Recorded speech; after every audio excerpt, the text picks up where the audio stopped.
So the idea of the show really started, like originally Tyler approached me about curating a show. I knew that the show in the other room was going to respond to land in some way.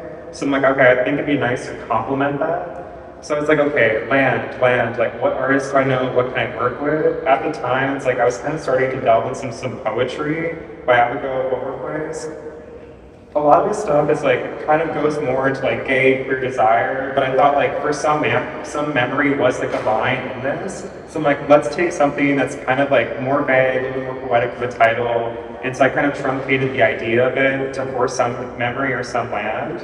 And I wanted to see how like the artists in the show would interpret it. A lot of them kind of more like, they made it more complex, they brought themselves into the word. Also, like they brought communities that they're in. Some of them are from Orange County, or some of them are former alumni from the school. Some are living in LA right now. So this is a sculpture and like a wall installation combined by Jynx Prado. It's probably one of my favorite pieces in the show. It's definitely a standout coming in. So like, I love that this artist really responded to like combining nature and the land with the body. So they're exploring their non-binary identity, also being queer. So like a lot of the text you see behind you is like stuff that's been said to them at some point. So like there's a lot of funny sayings they're playing with, kind of riffing on. And then they're also using burlap material. Like when you and I think of burlap, I think a lot of us might think of like farming, potato sacks too, something that's more natural. But then they're reconstructing the body using artificial colors, making it very playful. And then also referencing the more mixed heritage, being El Salvadorian too, with the garment. One thing I've really liked about this piece is kind of how the thread feels like it's both, like you're saying, playful, but it also feels like sutures. There's kind of a violence of reassembling the body. It's also like identity of reassembling yourself, but it's also kind of patching yourself back together with this kind of scarecrow type feeling of the body. Yeah, more mixed match, more building yourself, almost like Frankenstein-like in a way too, but more fun, more playful. So Juan's work, I think, if like the first one is presenting you a body, this is almost like gutting what's inside the body, the innards, the lungs, different body parts. Or at least that's how I approach it right away. It's like I took the art from painting like lungs on the wall. But again, like Juan makes these pieces are very textural, combining different elements. Like Juan was thinking more to like his family heritage, like them crossing land, how the body changes over time, their journey to bringing queer to this country too, in the work. Also, like Juan is very inspired by the desert. So you're seeing a lot more kind of desert palettes, and like they're also kind of surrealist too. Yeah, I remember him talking at the opening, sort of like that over there, where, like you just said, that these are like erosions, but he also thought of these as like scabs, where it's like pulling up the scab and then building back on top. So it's kind of an accretion, again, sort of going back to this fun-looking, playful way of materials, but there's also kind of a traumatic aspect to it. But it's interesting, we started off bright, we're gonna slowly get more muted as we go throughout the show. So this artist, Christopher Velasco, they discovered through their family history that they have a great aunt who was like, while she was driving on the 6th Street Bridge in Los Angeles with her family, maybe like, I think it's back in the 50s, 1951. Well, anyway, she was flung off her car off the bridge and died. So like, through finding this history, like Christopher decided like, hey, it's like, I kind of want to channel my relative who passed away. So he visited the bridge back in 2016, found like a wig that was also Whitney style, that's the way she did her hair, found clothes that would match her, and did this performance that became documented through a series of photographs called Land March.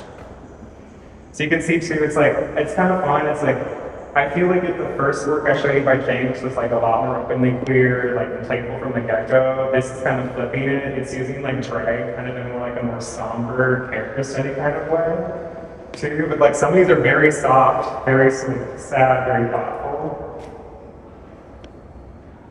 Oh, actually, the 6th Street Bridge, has anyone been to LA? It closed in 2016 and then opened up and got remodeled recently in June of this year. So it kind of connects East Side, Boyle Heights area downtown. These to me feel very cinematic too, because it's like a progression. So it feels like there's stills from the film as you're kind of getting closer and closer. But it's mysterious as to what the narrative is. You don't really know because there's no real film, even though it feels like that. And like the ratio is like a 16:9 ratio. which is a cinematic ratio, as opposed to kind of a 4:3, which tends to be what is on your phone, for example, or a typical. That brings us to Jackie's work, which is right here. So Jackie likes to document areas in LA before they get torn down, gentrified, and changed. So the building that she documented, that's also where the bricks are from. So she's taking a photo of the place, taking bricks from the place, and mounting the photos on the brick too. So you're really capturing a sense of erosion. Also, some of my favorite bricks too is like where the end of the photo gets like smeared, eroded, baked onto it too. But again, like, I love that too. It's like memory is something that we always, like, all of us have memories of where we're from, the neighborhood we're from, how it changes over time. And you can really see that, like, in the artist's work, like where they're from, what's changing, eroding. Sometimes that change is a fun thing, playful, like at the beginning. Sometimes it's more thoughtful and somber. Oh, and also Jackie is an Orange Coast College alum. I forgot to point that out too. Both her and Juan Gomez are alum from her college. I like this piece too because it's also like layers of time by making it horizontal. You know, it's layers of time, layers of memory, layers of history, layers of geography, kind of built upon, you know, one another. But I think for me, it also, from what she said, you know, from the neighborhood, it's also about gentrification that's occurring too. So it's things that are being torn down, and how is it you retain memory from a building that no longer exists that might have meant something, you know, to either the family or to the neighborhood. So like from the get-go, I was really attracted to Narsiso's work because they frequently pull from their history of working in farm fields, such as like on the right, they're documenting people that they know from that community that is printed onto cardboard boxes, or the left in terms of painting. It's kind of funny, like even though like from the get-go, like this is probably one of like the most straightforward paintings in the show, I still made sure that it was presented in a non-traditional way, that it's still unstretched. Too, that you're not seeing it framed, and such as the other work too, like cardboard isn't an archival material. Like you're seeing something like even this work can erode and change over time. I always love it too, it's like when we look at farm fields, oftentimes we're not thinking about like who's working in it. We're kind of very removed from that. Too, it's like Narciso's bringing that back in, confronting us with it. Yeah, I like how knowing that that was a very early painting, like where here he was kind of making more of a critique, you know, on, like you just said, the people who are consuming the food that are being picked by the workers, you know, in the painting behind them. But now he's like shifted in all his new work to where he's not really necessarily making critique. He's just giving respect and memorializing, you know, and making individual, you know, all those laborers and the workers who are in the fields, you know, so it's an interesting shift. These images, if you look closely, you can see a silhouette of the brother cut out into each photo. Like Aydinaneth is always thinking, like even as like she and her family are visiting these places over time, there's kind of like that missing element, the brother no longer being there, how it kind of haunts these landscapes. And speaking back to like Tyler, when you're pointing like how filmic Chris's was, I feel like these are like also just as filmic. Like you see film bringing an exposure to with the pieces. And then you see that too in the decay scene too, where it's like, even though it's playful, there's kind of like a melancholic edge to it, right? Where it's like, what's missing? Like, where's the brother? Where's the family? So yeah, again, like speaking back to like family, sense of honor in the land, like Gloria is another artist. I really loved her work for a long time. She's previously worked with the Multicultural Center here in terms of an art show and talk. So it's kind of a joy to bring her back. Like this was inspired by a dream that her father had of like a memory in the ancestral realm. And Gloria is also a very spiritual person, both in real life and her practice. So that's why there's something very ceremonial, very altar-like to the pieces, using elements of both that are real, such as like snakeskin of hair, mixed with fake flowers, dying flowers, a self-portrait of herself, or a portrait of her mother. And that's a cyanotype or a sun print where you apply the chemical to the fabric and then you just put it on the sun and it creates an image. So she laid on top of it, and you can see the outline of her body that she then did embroidery around her the silhouette. Well, it's also interesting using natural materials like the flowers, especially because they're deteriorating over the time they're in the gallery. So it's also like the ephemerality of life, ephemerality of memory.